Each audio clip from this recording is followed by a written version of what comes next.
This gathering, where you have the national focal points on implementation of the AfCFTA in the same room, is the most important gathering in the AfCFTA process.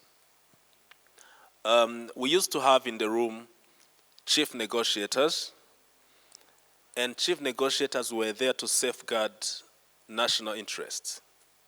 So they wouldn't speak with one voice because each one of them will have to safeguard national interest. But now we have national coordinators on the implementation. They have to cooperate if AfCFTA implementation has to be successful. So I would like to say that this is a success story. To me, in the history of the AfCFTA, this is a success story, where you have coordinators of implementation in the same room, sharing experience, learning from each other. Secondly, we have seen this through the Guided Trade Initiative, as I mentioned in my statement, that with just a click of button, you call someone in any African country who is the national coordinator of the AfCFTA implementation.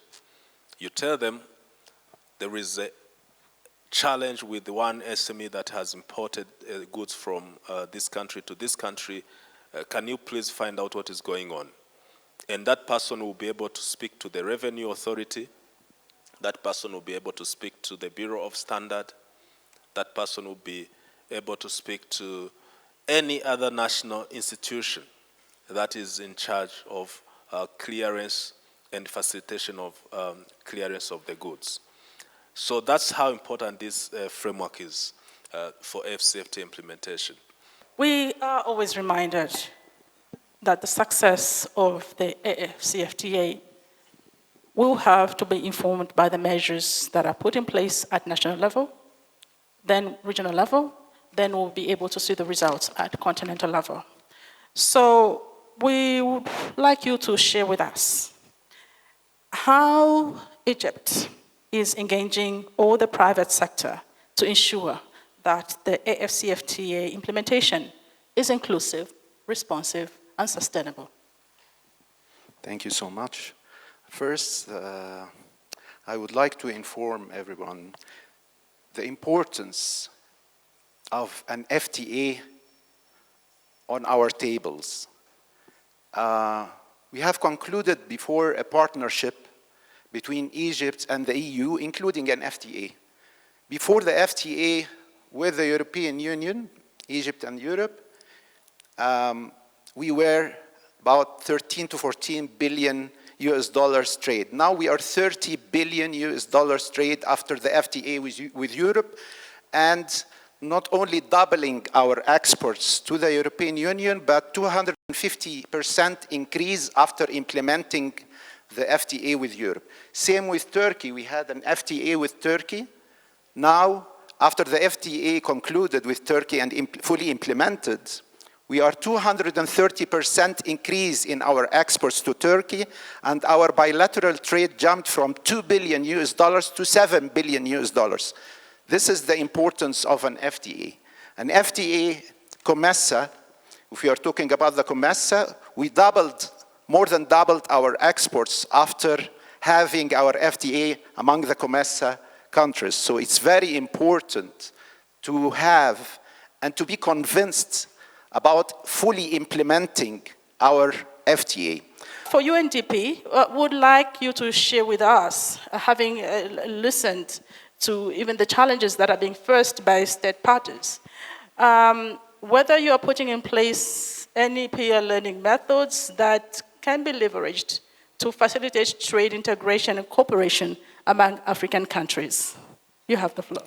When I look at what we're doing at UNDP, I think the question is, we have made progress, as the previous speakers have said, but there's still some work to go as we think about the full implementation of the CFTA. In terms of policy and regulation, I think we're doing an excellent job, and that is something that has to be acknowledged. But in terms of the actual implementation of the CFTA across countries, we are seeing different levels of advancement. And as the previous speaker said, we should not aspire towards uniformity as we try to implement the CFTA. Rather, we should build on the respective comparative advantages that countries have. And for CFTA to make sense, for CFTA to lead to the structural economic transformation that we are looking to achieve, if we do not invest in those borderland communities, then we would have failed. And that is why, as UNDP, a few years ago we established the Africa Borderland Center, working with our CFTA team to essentially target women and youth in borderland communities so that we can provide capacity support, but also understand what they are doing. Because oftentimes, I think as policymakers, we also need to be a bit more humble in terms of what we know and what we do not know. Some of these individuals and communities in rural areas or in borderland communities are already implementing cross-border trade. Now, could we learn some lessons from them in ways that can be amplified and in ways that can help us accelerate the implementation of the African Continental Free Trade Area? It's a question that we really need to address. The question is the private sector already leveraging the opportunities presented by the agreement, particularly in creating value chains, also by sourcing their inputs or finding new markets for their products within the continent? You have the floor. So we've seen actually some trials. The 8 guided initiatives has allowed actually certain countries to start trading. And we also learned that there have been some hiccups here and there. Some have been mentioned earlier, for example, by prudence relating to issues with customs. I mean, these are things that would happen. In terms of actually that would happen, but certainly actually as the business goes on, the customs officials would know more about the AfCFTA and then that problems will be gradually sort of resolved. You have to understand, I mean, there are 50 countries, 50 customs offices. Some of them actually work in a similar fashion, some don't actually. So it will take perhaps, I wouldn't say a long time, but some time actually for all these issues to be resolved. The one thing that caught my attention and our attention is the issue of awareness, and the Minister of Egypt has indicated the need to expand the awareness. And we've done actually a survey recently at Addis Ababa University to see for example, the graduate students in business, how far the senior, I'm talking about the senior students at the Addis Ababa University Business College, to see how far their knowledge about the AfCFTA is. And the figure was quite frightening, actually. Almost 90% of the students didn't know about the AfCFTA.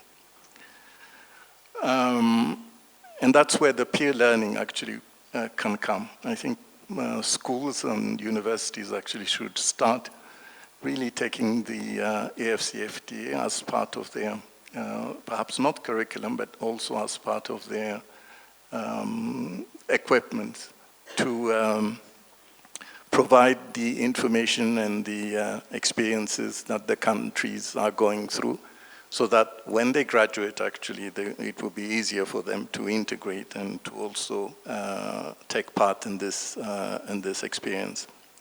But we've done also the same survey, actually, with the small business enterprises. As you know, about 97% of African businesses are small businesses.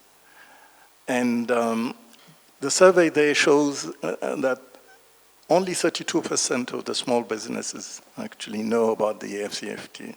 And that for me is encouraging, frankly speaking, because if we start already doing business with 32% of businesses in the first 2-3 years, all the others would follow definitely. And so it's not really something that should discourage us, but something that should really encourage us, really at this stage.